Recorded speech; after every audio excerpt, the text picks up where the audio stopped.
Hi guys, today we're going to react to Up From The Bottom by Linkin Park. This is a Buy Me a Coffee request from Tabitha. Thank you, Tabitha, for bringing us back to Linkin Park. Much appreciated.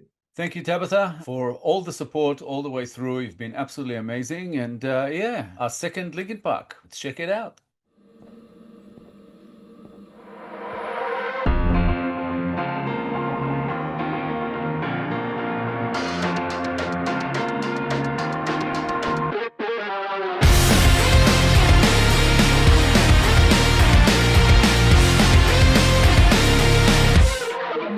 Inside it feels like I'm barely breathing. Feels like air is running out. Inside I'm stuck here staring at a ceiling. You put up to keep me down, down, down, down, down. Waking up without a name, opening my eyes knowing nothing is the same. Circling around a drain as I realize that there's no one else to blame. You keep me waiting down here, so far below, staring up from the bottom, up from the bottom. I try escaping, but there's nowhere to go. Staring up from the bottom, up from the bottom. Each time I hold my fist inside my pocket, hold my breath until I'm blue. Feels like a knife pushed deep inside a socket, bristling, listening to you. Waking up without a name, opening my eyes knowing nothing's gonna change.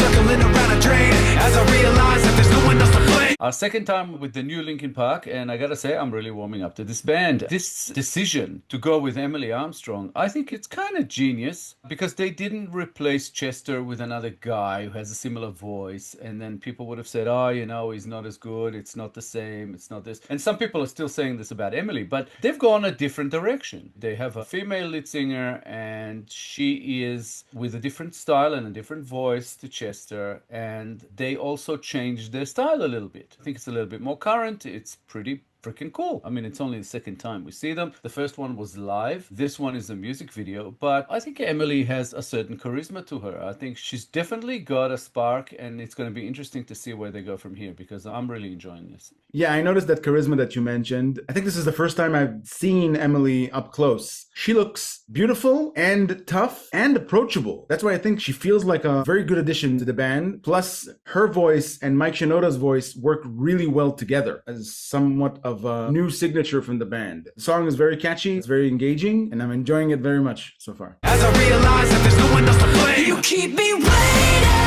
down here, so far below, staring up from the bottom, up from the bottom. I try escaping, but there's nowhere to go. Staring up from the bottom, up from the bottom.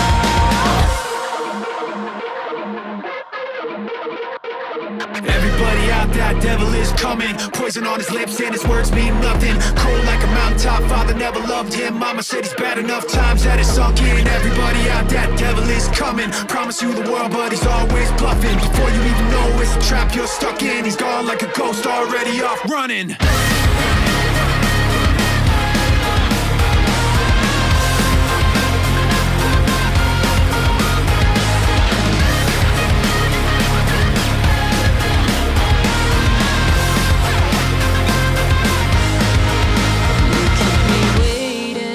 Down here, so far below, staring up from the bottom, up from the bottom. I try escaping, but there's nowhere to go.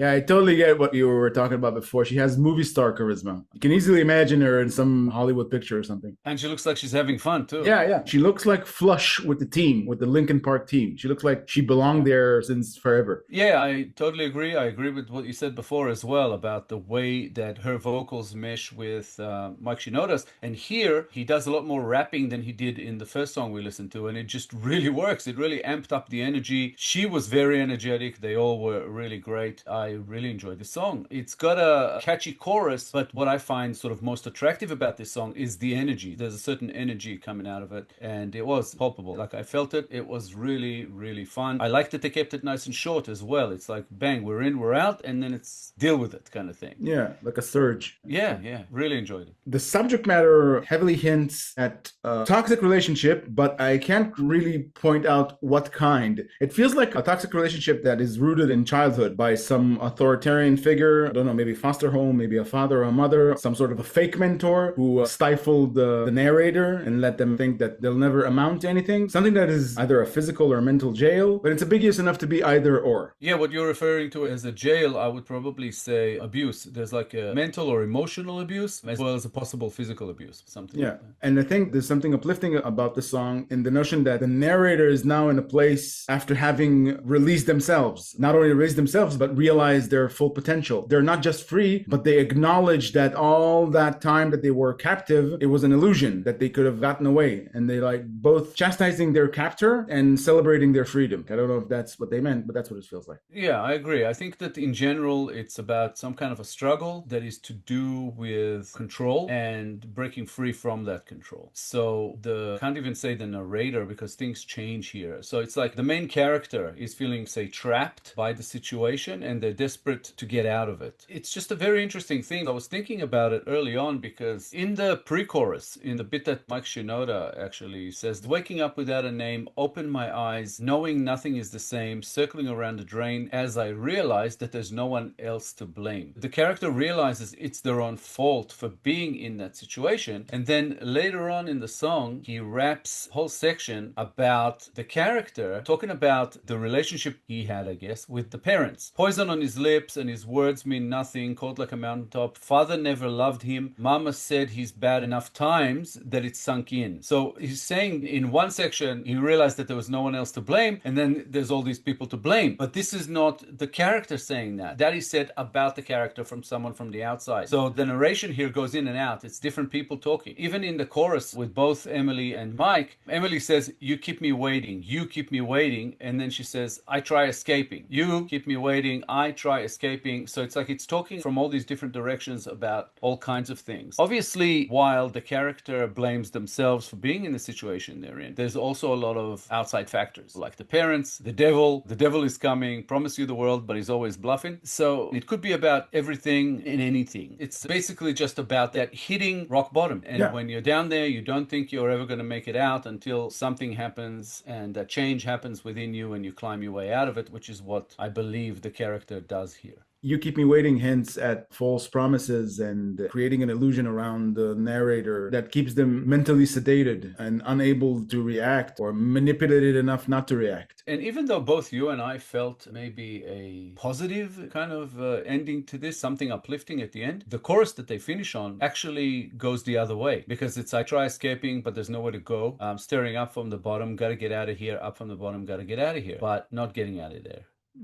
As yet. So it could mean that at least they've come to the realization that they have to get out of there, they have to do something about this, or that they're stuck there, that there's nothing they can do to get out of there. So it could be either or, depends on how you look at it. And we both kind of chose the more positive option where we feel like the character is going to make a move and get out of there. I think the presentation itself hints that it testifies that the narrator did find a way out because they're expressing it. Not only they are aware that they've been manipulated, but they found a way out because they voiced out their discontent. I think it's a mixture. I think it's the music video that made us think that. Because in the song itself, the ending kind of repeats the pre-chorus and the chorus. But before that, it talks about the devil. Everybody out there, devil is coming, promise you the world, but he's always bluffing. Before you even know it's a trap you're stuck in, he's gone like a ghost, already off running. So you're stuck in this trap. According to the lyrics, if you look at them at face value, he's not making it out. But if you kind of go with the music video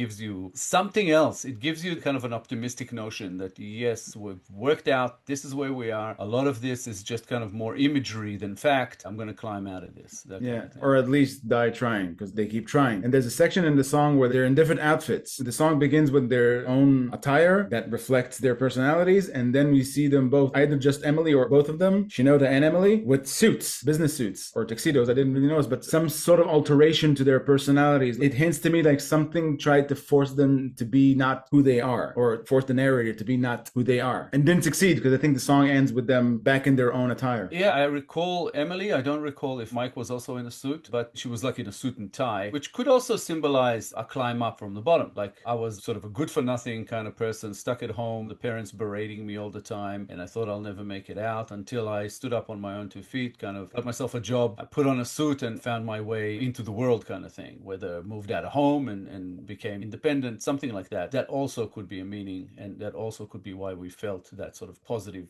effect at the end. But overall, an awesome song. I'm really liking this new lineup of Linkin Park, which makes me even think I might go back and listen to their older stuff, which I might enjoy more today than I did back when, you know, it was released, quite possibly. Great band, and I'm loving the addition of Emily. I think she's pretty awesome. It's a nice addition to the genetic helix that is Linkin Park. Yeah. Thank you, Tabitha, for another Linkin Park request. We've really enjoyed the previous one and this one. Thank you for all the support you're throwing our way. You're absolutely amazing. We really appreciate you. Thanks, Tabitha, for requesting this song. We enjoyed reacting to it very much. More in this fashion would be much appreciated. And thank you for your support. If you enjoyed this episode, guys, please be sure to like, subscribe, comment, and click the little bell icon so you get notified on all our future videos. If you have a song in mind you'd like us to react to, please make your request through Buy Me a Coffee. The link is at the top of the description below. Thank you all for sticking with us. Thank you all for your time. For reference, if you want to check out our previous Linkin Park reaction, it should be up on the screen sometime about now. Check it out. It's an awesome one. We really liked it. Thank you so much for all the support you're throwing our way. We really appreciate it. We'll be back in a couple of days with a new episode, and we hope to see you all then.